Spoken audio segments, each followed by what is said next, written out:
seguir.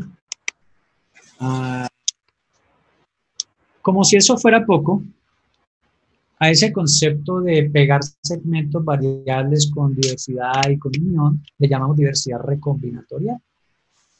Como si esto fuera poco, a partir de ahí se generan como 450 millones posibles diferentes de anticuerpos, pero como si eso fuera poco, repito, existe otro concepto que es el de diversidad de unión. Y resulta que, por ejemplo, pensemos en que este es un segmento variable, este es el pedacito variable y este es el pedacito de diversidad. Cuando se van a pegar, la unión entre ellos no es exacta. Es decir, es como si usted estuviera pegando estos dos pedazos, pero los pegara exactamente a través de esta última T y esta primera A. O se pudiera dar el lujo de quitar un par de nucleótidos aquí y otro para acá y no pegarlos de forma exacta. Esa inexactitud en el corte y el empalme, ¿qué efecto lógico tiene en la diversidad de anticuerpos?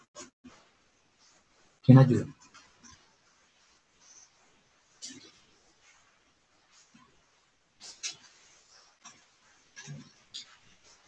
Profe, el compañero Gary está dando unas sugerencias en el chat para que las mire. Sí, qué pedazo, Gary, pero es que acá rato me desaparece esto. Yo no he sabido cómo aprender a manejar ese chat para que siempre esté ahí presente. Estoy dando clic y no me aparece. Pero bueno, ¿qué dice Gary? ¿Pueden repetir lo que diga? Se puede guardar el chat. No me aparece, le doy clic en que me aparezca, no me aparece. ¿Qué dice Gary? Profe, Gary dice que generación de nuevos anticuerpos. Es una generación, es aportarle a la diversidad. Quiere que se lo imaginen. Si yo siempre pego aquí donde termina esta T y empieza esta A, pues el tipo de anticuerpo que voy a tener es siempre el mismo. Pero si yo me doy la libertad de mover el corte 2 nucleótidos hacia adelante, 2 nucleótidos hacia atrás, y igual aquí 2, 3 nucleótidos hacia adelante, hacia atrás, y hago que esto sea inexacto, eso aumenta la diversidad de anticuerpos porque no sé exactamente cómo va a ser este corte aquí. Entonces no es solamente lo que se genera por diversidad recombinatorial acá por los segmentos génicos, sino también la diversidad de unión que es ese aporte adicional a la diversidad por hacer este corte de empalme de forma inexacta. ¿Está bien? Eso implica procesos moleculares un poco más complejos de lo que yo quisiera, digamos, que entrar a discutir, pero es muy importante que ustedes sepan que esto no es exacto, este corte de empalme, y por lo tanto eso aumenta la diversidad de anticuerpos.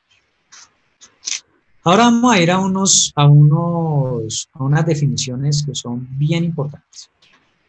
Ya nosotros hablamos de isotipo. ¿Quién me puede ayudar a definir qué es un isotipo de anticuerpo?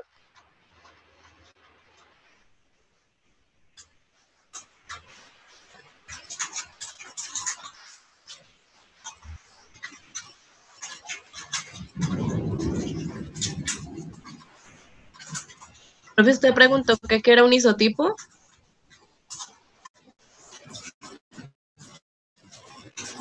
Sí.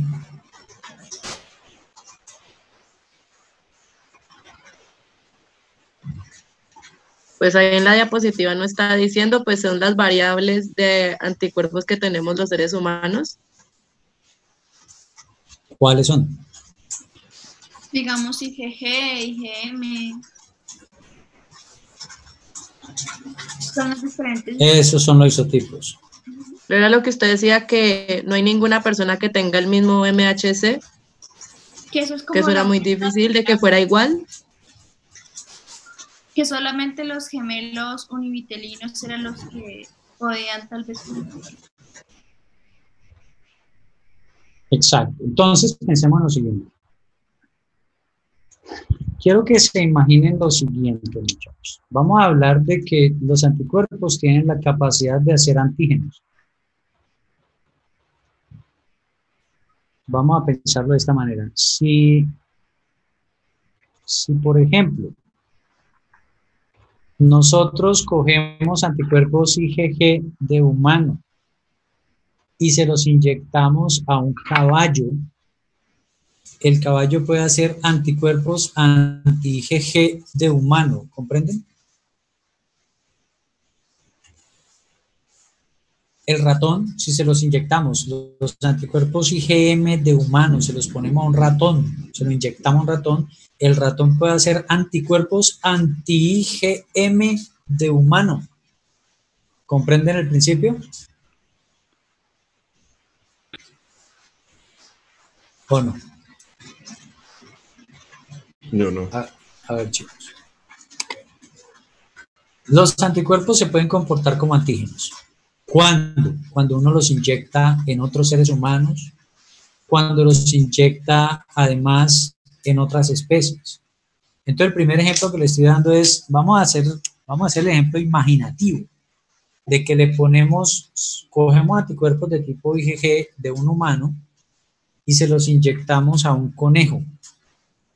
Al inyectarlos en el suero o en el músculo del conejo, el conejo va a entender, su sistema inmune va a entender, no va a entender esos anticuerpos como un anticuerpo, sino que son para él, ¿qué? Pues moléculas extrañas.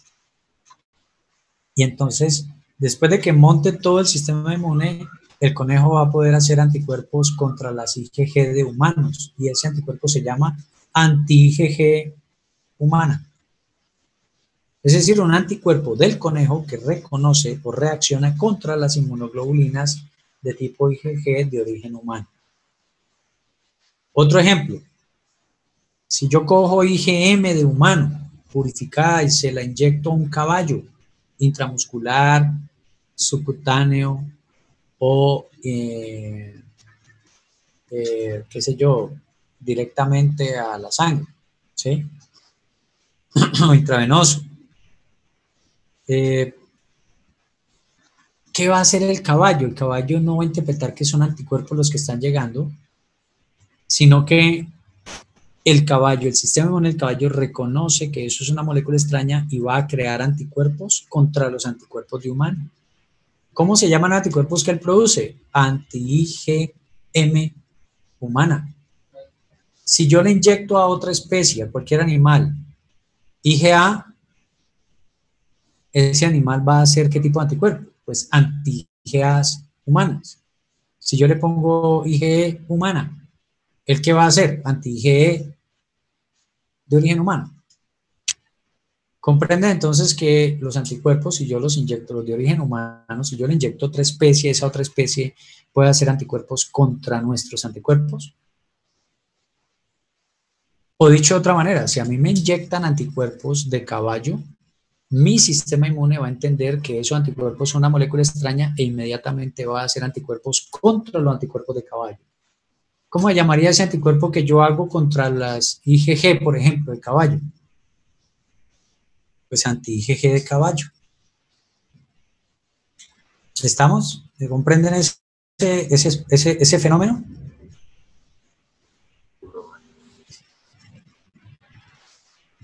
Entonces, ¿qué es lo que sucede? Que si uno coge anticuerpos de la especie humana y se los inyecta a otras especies que tengan capacidad de producir anticuerpos, esas especies van a ser anticuerpos contra los anticuerpos humanos. Es decir, que el anticuerpo de origen humano se comporta en esa otra especie como un antígeno. Así fue que nos dimos cuenta que existían varios isotipos, porque en los animales era posible inducir, por ejemplo, anti-IgG humana, anti-IgM, anti-IgD, anti-IgE, anti-IgA. A eso le llamamos isotipo. Son esas variantes presentes en los individuos que son capaces de producir reacciones inmunes en otras especies.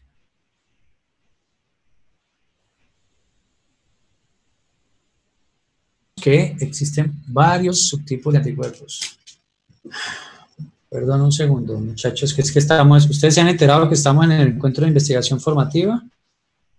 Mientras estoy dando clase aquí, tengo que atender un montón de cosas.